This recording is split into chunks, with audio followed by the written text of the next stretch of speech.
If you want to record sounds on the POCO F7, all you have to do is simply go to the app drawer and we need to find the recorder. In my case, it is over here, so we can open it. If you go here for the first time, you will need to grant some permissions, but essentially we can press the circle button at the bottom of the screen in order to start recording. Over here, we can select that we want to record audio while using the app. We can also grant permission for notifications, and there we go. As you can see, we also have AI speech recognition, which is quite cool.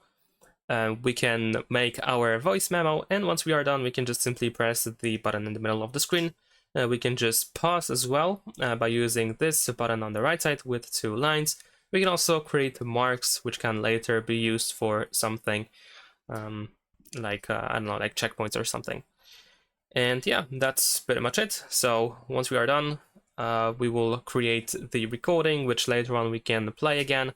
We can tap on it in order to find our summary, of course, and so on and so forth. We can show the voice print or show the text again, and we have some additional options over here in the top right corner. Thanks for watching, leave a like and subscribe.